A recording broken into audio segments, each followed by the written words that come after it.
ఆతంకి sales man మరియు పింకీ. నిజానికి sales man అంటే వారి కంపెనీ ప్రొడక్ట్స్ని అమ్మే పని చేస్తుంటారు. కానీ కొన్ని రోజులుగా పట్నంలో ఒక సేల్స్ మ్యాన్ తిరుగుతున్నాడు. అతను ఏమీ అమ్మడం లేదు. ఈ వంకతో అతను ప్రతి ఇంట్లోకి వెళ్తున్నాడు. ఆ తర్వాత అతను చేసే పనులు భయంకరంగా ఉన్నాయి, హింసాత్మకంగా ఉన్నాయి. మధ్యాహ్న సమయం. ఇంట్లో పింకీ వాళ్ళమ్మ మాత్రమే ఉన్నారు. అమ్మ బెడ్రూంలో పడుకునుంది. ఇక పింకీ ఇంట్లో కూర్చుని పేపర్ చదువుతోంది. తనకి హాఫ్ డే. స్కూల్ నుండి త్వరగా వచ్చేసింది. సేల్స్ మెన్ యొక్క బీభత్సం. పింకీ మొత్తం న్యూస్ అంతా చదివి షాక్ అయ్యింది.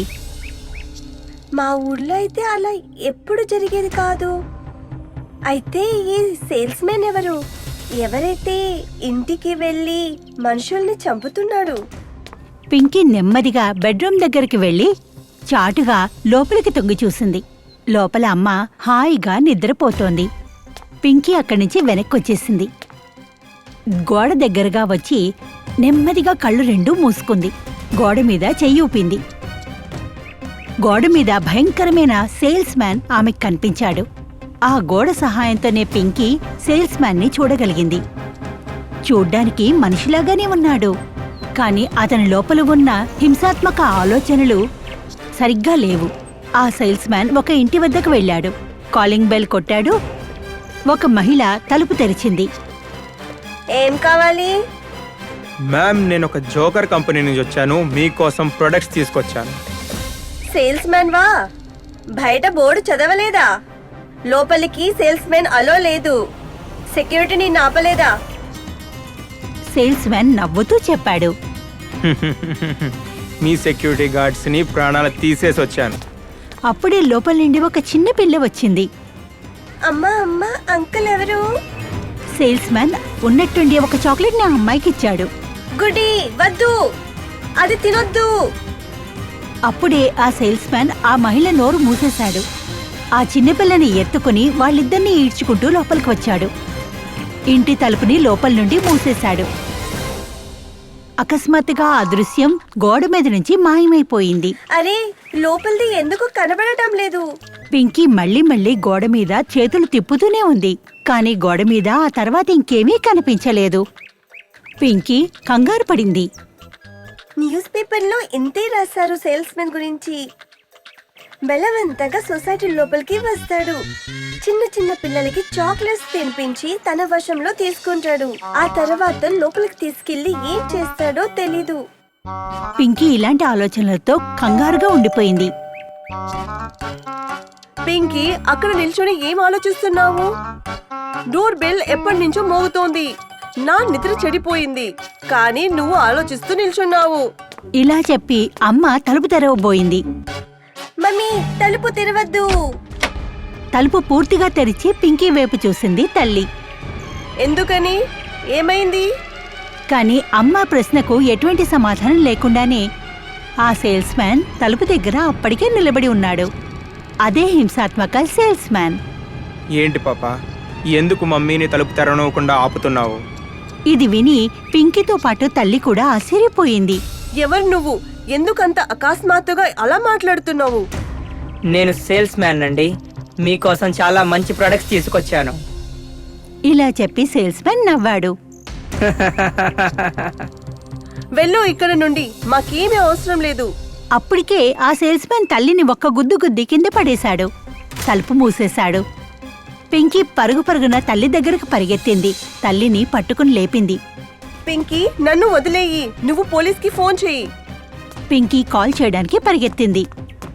అప్పుడే సేల్స్ మ్యాన్ కూడా పరిగెత్తుకుని పింకీ దగ్గరకు వచ్చాడు. ఇంత తొందర ఎందుకు నీకు పింకీ? ఇలా చెప్పి పింకీ వైపు నడవసాగాడు. తల్లి వెనకాల నుంచి వచ్చి ఫ్లవర్ వేస్తో అతని తల పగలకొట్టింది. సేల్స్ మ్యాన్ కి కోపం వచ్చింది. తల్లి వైపు తిరిగి ఒక్క గట్టిగా కొట్టాడు. తల్లి గోడకి తగులుకుని పడిపోయింది. మమ్మీ! పింకీ వాళ్ళమ్మ స్పృహ తప్పింది. భయపడకు, మీ అమ్మకి ఏమీ అవ్వలేదు. ఉత్తినేలా కళ్ళు తిరిగి పడిందంతే. ఇలా చెప్పి ఆ సేల్స్ మ్యాన్ తన బ్యాగ్లో చెయ్యి వేసి లోపలున్న బల్లుల్ని బయటికి పింకీ పైకి విసిరాడు.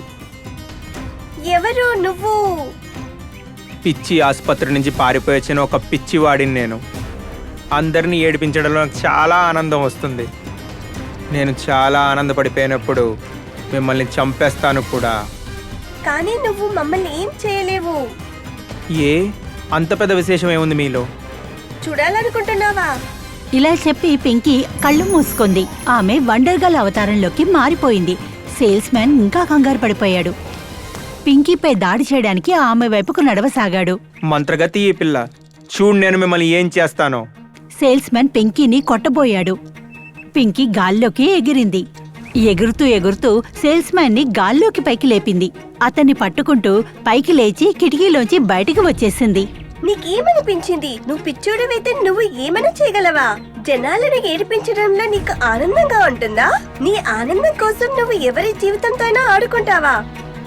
లేదు, నేను అలా జరగనివ్వను. ఇలా చెప్పి వండర్ గర్ల్ గా మారిన పింకీ గాల్లోనే ఆ సేల్స్ మ్యాన్ ని కొట్టసాగింది. పింకీ దెబ్బలు తిన్న ఆ సేల్స్ మ్యాన్ పూర్తిగా గాయపడ్డాడు. ఆ గాయపడ్డ సేల్స్ మ్యాన్ ని పింకీ ఎగురుకుంటూ తీసుకెళ్లి పోలీస్ స్టేషన్ లో దింపింది. ఎవరు నువ్వు? ఇలా ఎరా ఎగరగలుగుతున్నావు? అండ్ ఇతనెవరు నువ్వు తీసుకొచ్చిన వాడు?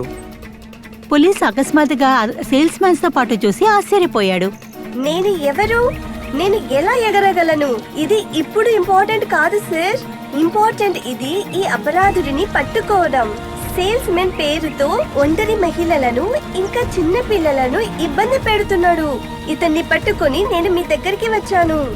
ఇది విని పోలీస్ కూడా ఆశ్చర్యపోయాడు. అయ్యో, వీడు వాడే, చాలా పెద్ద అపరాధి వీడు. పట్టుకోండి వీడిని, దొంగ వీడు. పోలీసులు పింకీ పక్కన ఉన్న సేల్స్ మ్యాన్ ని లోపల పడేశారు. లాకప్ లో బంధించారు. చాలా చాలా థ్యాంక్స్ మీకు. మీ గురించి ఏదైనా చెప్పండి. కాదు ఇన్స్పెక్టర్, ఇప్పుడు సరైన టైం కాదు. నేను తొందరగా వెళ్ళాలి. మరెప్పుడైనా కలిసినప్పుడు ఖచ్చితంగా చెప్తాను. ఇలా చెప్పి పింకీ అక్కడి నుంచి ఎగిరి వెళ్ళిపోయింది. కిటికీ లోపల నుంచి లోపలికి వెళ్ళింది. మళ్ళీ నార్మల్ రూపంలోకి వచ్చేసింది. తల్లి దగ్గరికి పరిగెత్తింది. Mummy, లేగు mummy. మమ్మీ, మీరు బాగున్నారా? పింకీ స్పర్శకు, ఆమె మాటకు తల్లికి స్పృహ వచ్చింది. స్పృహ వస్తూనే తల్లి అరవసాగింది. పింకీ, నువ్వు బాగానే ఉన్నావా? ఆ సేల్స్ మెన్ ఎక్కడున్నాడు? మమ్మీ రిలాక్స్, నేను బాగానే ఉన్నాను. ఆ సేల్స్ మెన్ పిచ్చాడు, అక్కడే ఉన్నాడు, ఎక్కడైతే ఉండాలో. అంటే నువ్వు ఏం చెప్పాలనుకుంటున్నావు? ఏం లేదు మమ్మీ, పోలీస్ వచ్చారు, ఆ పిచ్చోడిని పట్టుకెళ్లారు. ఇంకా ఇప్పటికే తనని లాకప్ లో బంధించేస్తుంటారు. ఇది విని తల్లి కళ్ళ నుంచి కన్నీరు కారింది. థ్యాంక్ గాడ్, నేను చాలా భయపడ్డాను. పోలీస్ ఈ రోజు రాకపోతే మనం ఏమైపోయే వాళ్ళము, ఇంకా ఏం జరిగేది? ఇలా చెప్పి పింకీని హత్తుకుంది. పింకీ కూడా ఎమోషనల్ అయ్యి గట్టిగా తల్లిని పట్టుకుంది.